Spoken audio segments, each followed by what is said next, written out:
Assalamualaikum warahmatullahi wabarakatuh. Di video kali ini saya mau sedikit sharing terkait dengan coba Bapak Ibu kita ulas kembali, kita takar kembali kebijakan-kebijakan yang baru-baru ini dikeluarkan, terutama terkait dengan Permendikbudristek nomor 44 tahun 2024 sama Kepmendikbud nomor 500 tahun 2024, di mana masih tetap ada kewajiban bagi teman-teman dosen itu untuk tetap mempublikasikan karya-karyanya di jurnal-jurnal yang merupakan jurnal-jurnal yang kredibel ya, atau masuk di dalam jurnal internasional bereputasi. Nah, kita perlu untuk menakar ulang kebijakan-kebijakan yang dikeluarkan oleh pemerintah terkait dengan hal tersebut. Tidak bisa kita pungkiri bahwa dunia pendidikan ini sebenarnya kembali lagi dikejutkan dengan munculnya kebijakan-kebijakan baru yang tadinya sebelum kita baca secara full itu mungkin teman-teman dosen beranggapan bahwa ini tidak akan memberatkan dosen-dosen terutama dalam hal publikasi karya ilmiahnya.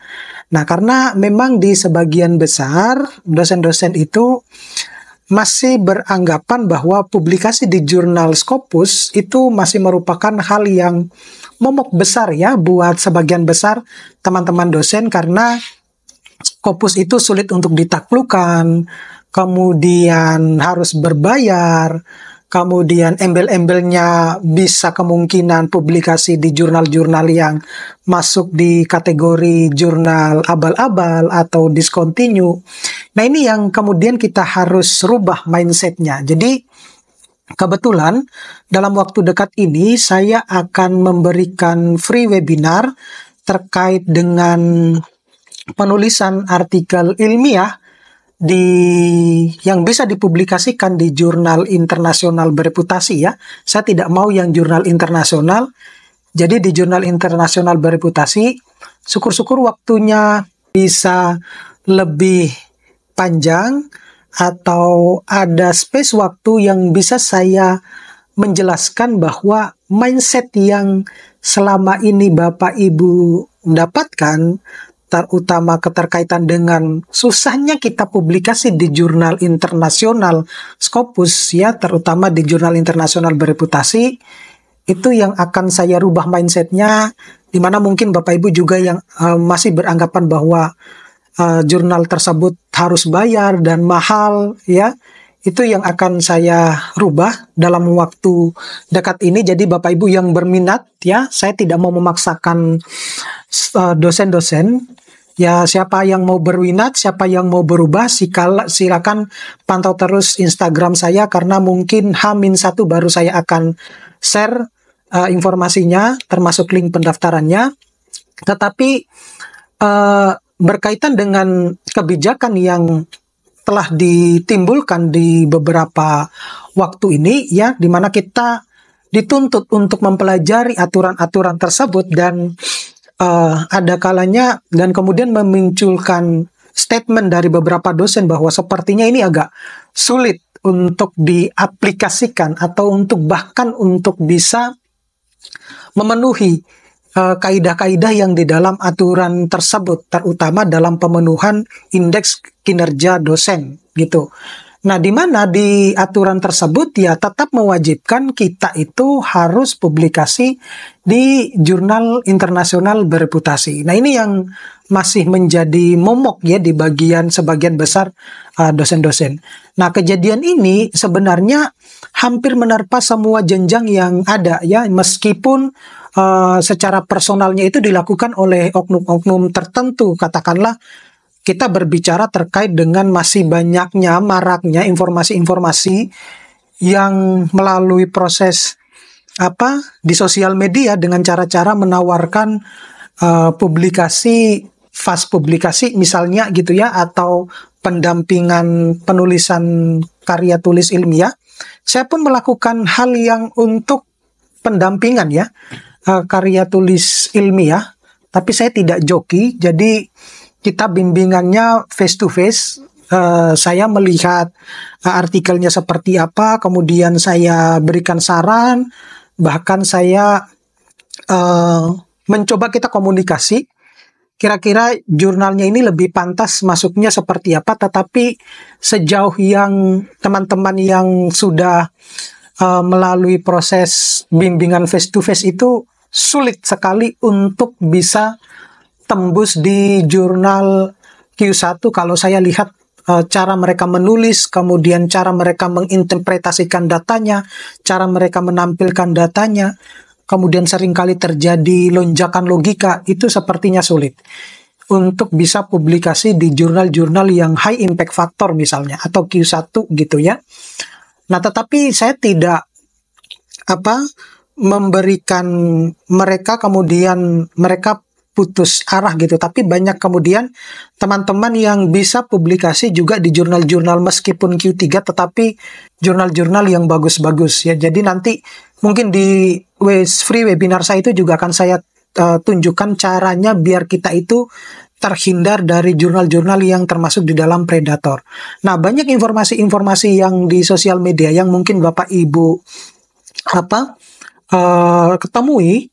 Saya tidak mau menghalangi mereka untuk mendapatkan rezeki. Cuman sepertinya kalau metode-metode penawaran yang mereka tawarkan sepertinya tidak mungkin atau impossible ketika mereka menawarkan suatu penulisan yang fast publikasi gitu ya, apalagi cepat mendapatkan LOE. Karena berdasarkan pengalaman saya yang sudah beberapa kali publish di jurnal Q1, Q3, itu saya tidak pernah mendapatkan LOE. Ya kalau publish ya publish aja, cuma memang prosesnya ya berdarah-darah juga gitu ya, harus beberapa kali revisi, bahkan ada juga yang pengalaman saya sudah bisa sampai beberapa kali revisi kemudian di reject gitu. Jadi itu yang harus kita tumbuhkan. Nah, belakangan ini itu juga terjadi ada pencapaian ya, gelar di dunia akademik itu, terutama untuk yang guru besar ya, ataupun bahkan yang baru-baru ini yang kemudian ditangguhkan di salah satu universitas ternama di Indonesia, di mana banyak sekali kemudian kejadian-kejadian yang menimpa di dunia dosen itu, teman-teman yang mudah sekali tergiur dengan publikasi yang mereka tidak tahu sistemnya seperti apa, yang kemudian mereka bangga itu publish di jurnal-jurnal yang bisa saya katakan jurnal ecek-ecek yang sudah saya cek, kemudian itu dipakai untuk syarat menuju ke guru besarnya.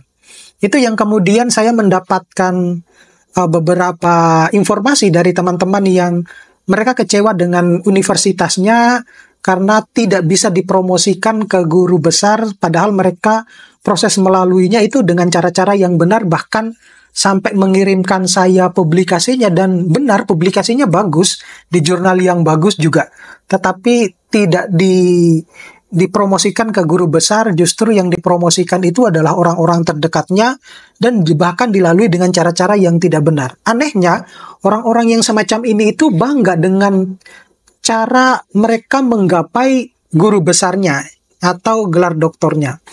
Nah, ini yang masih marak ya, yang bahkan sampai saat ini. Jadi informasi-informasi yang ada di sosial media itu juga tidak bisa kita langsung telan mentah-mentah gitu. Jadi nanti Bapak Ibu kalau misalnya lihat di webinar saya, syukur-syukur nanti banyak yang respon. Nanti saya akan berikan feedback kepada Bapak Ibu apakah saya akan memberikan banyak teori ataupun kita praktek langsung, ya silakan gitu. Nah, kemudian ini bukan promosi ya, saya hanya cuma menawarkan kepada dosen-dosen yang ingin mau belajar saja. Kalau yang tidak ingin mau belajar ya silakan. Saya tidak mau memaksakan mereka untuk mengikuti free webinar saya.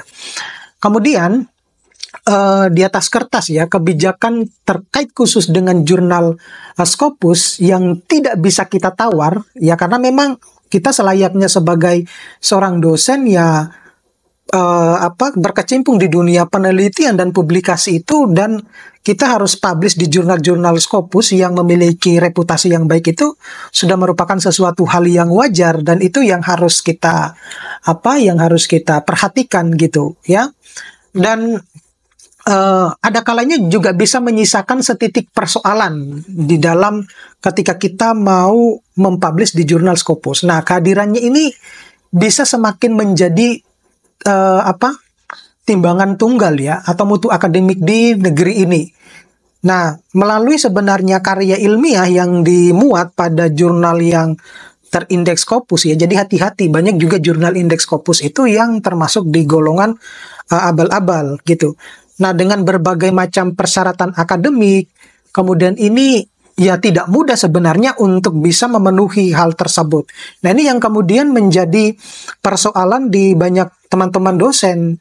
Mereka mungkin berharap bahwa ya sebaiknya dihapus Scopus. Ya tidak mungkin juga kalau dihapus, karena salah satu tolak ukur bahwa penelitian kita itu bagus, kita itu memiliki kapabilitas yang baik sebagai seorang dosen dan peneliti itu, ya kita harus memiliki karya-karya yang bertaraf internasional dan mampu membranding diri kita dan juga universitas kita gitu. Nah, secara teoritis, Scopus itu merupakan ya database yang memiliki dan mengelola salah satu penerbit karya ilmiah yang sebenarnya bukan hanya yang bersumber dari penerbit ternama seperti Elsevier ya, tetapi juga ada yang termasuk di dalam golongannya yang Taylor and Francis, kemudian Wiley, Springer, ataupun yang bagian-bagian organisasi tertentu itu masih masuk di dalam golongan database Scopus gitu. Nah, saat ini Scopus itu kalau misalnya dilihat ya, berdasarkan update tahun 2000 awal-awal 2024 itu, mereka memiliki lebih dari 22.000 jurnal ilmiah di berbagai bidang yang tersebar hampir di seluruh negara dan belahan bumi. Nah, kehadiran Scopus ini sebenarnya berupaya untuk mengingatkan ya semua atau mengaitkan semua artikel itu yang disusun ke portal-portal yang disediakan sebagai alat ukur, ataupun dalam hal ini adalah mereka punya standar-standar tertentu ya di dalam prestasi penelitian di masing-masing negara. Nah, kita yang memiliki kredibilitas yang bagus di dalam penerbitan Scopus itu juga akan mendapatkan penghargaan dari Scopusnya sendiri. Nah, karena Scopus itu juga memiliki sistem penilaian yang dinamakan Skimago ya, Journal Rank gitu, untuk mengukur sebuah artikel ilmiah itu apakah dia termasuk masih stabil, impact faktornya atau menurun atau bahkan meningkat. Nah, itu yang perlu juga Bapak Ibu harus ketahui. Nah, melalui standar tersebut, maka sebuah karya ilmiah ini akan dinyatakan berkualitas, ya. Nah, sebenarnya ada beberapa ruang yang perlu dikaji ulang terhadap kebijakan yang dikeluarkan ini bila kita kontrol eksistensi jurnal Scopus itu kehilangan ilen vitalnya ya. Yang pertama misalnya, kebijakan jurnal terindeks Scopus itu membuka ruang transaksi dan negosiasi gitu. Jadi sadar atau tidak sadar kita itu sebenarnya melakukan transaksi dan negosiasi kepada editorial jurnal gitu untuk bisa menerbitkan artikel kita ke jurnal-jurnal yang kita tuju gitu. Nah, sayangnya banyak teman-teman dosen itu yang mudah sekali tergiur nih dengan publikasi-publikasi yang oke, yang penting Scopus, tanpa melihat track record dari jurnal tersebut, bahkan mungkin dilalui tanpa proses revisi dan lain-lain.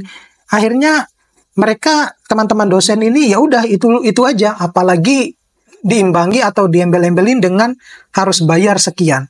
Yang perlu Bapak Ibu ketahui bahwa sebenarnya jurnal Scopus itu banyak yang gratis, banyak. Bisa saya katakan, bahkan kalau pengalaman saya nggak pernah bayar, gitu. Jadi meskipun di situ tertulis sekian ribu dolar, ya sebenarnya ada triknya biar kita itu publish secara gratis, gitu. Hanya saja mungkin belum pernah dicoba, gitu. Karena hanya cuma melihat dari sisi covernya saja. Jadi istilah bahwa don't just buy the cover itu Bapak Ibu harus juga perhatikan bahwa jangan hanya menilai sesuatu itu dari luarnya saja, tetapi ya kita perlu harus terjun ke dalamnya untuk bisa mengetahui gitu. Jadi ilmu coba-coba itu penting ya di dalam ketika mau kita mempublikasikan artikel kita. Nah, disinilah kita harus menelaah sama halnya dengan kebijakan yang ada.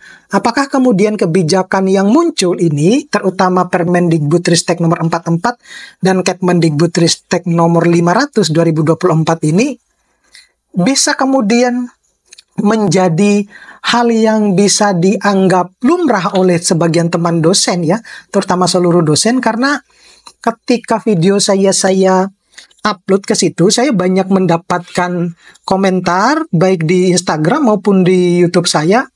Wah, sepertinya ini sulit ya, terutama yang lektor kepala ya. Karena di satu sisi mereka harus memikirkan kewajiban khususnya BKD, di sisi yang lain itu mereka harus memikirkan IKD-nya, pelaporan IKD-nya, itu yang kemudian di beberapa seminar workshop online terkait dengan aturan kebijakan tersebut itu banyak yang waduh, ini kok susah sekali ya, sehingga pada akhirnya Bapak Ibu, saya dihubungi sama teman-teman saya yang jago-jago nulis itu. Ya, saya anggap ya berkahnya mereka ya, karena kemudian mereka dipanggil sama universitas-universitas ternama untuk memberikan pelatihan-pelatihan terkait dengan penulisan jurnal internasional. Jadi bahkan saya sudah dihubungi bahwa kapan selesainya, bisa bantu nggak gitu. Saya bilang ya kalau versi online sih saya bisa ya, tapi kalau untuk terjun langsung ketemu tatap muka ya belum bisa, karena saya masih posisinya juga di luar negeri gitu. Nah itu yang saya anggap bahwa teman-teman saya yang jago-jago ya memang sudah sepantasnya mereka sharing ilmu ya, jangan disimpan gitu ya, karena ya kita bantu ya biar untuk menjadi amal jariah kita gitu. Nah, itulah Bapak Ibu yang bisa saya sampaikan terkait dengan kita perlu menakar ulang mungkin kebijakan yang ada. Ya bukan berarti kita harus merubah apa kebijakan yang ada. Saya justru setuju dengan adanya kebijakan ini, karena biar untuk mengurangi praktek-praktek kenaikan jabatan akademik terutama guru besar dengan cara-cara yang tidak benar. Kemudian untuk menghindari praktek-praktek penulisan artikel ilmiah melalui proses perjokian. Terima kasih, mudah-mudahan ini bisa bermanfaat buat teman-teman. Nanti bisa kita ketemu pada video-video berikutnya. Saya Ri, Assalamualaikum warahmatullahi wabarakatuh.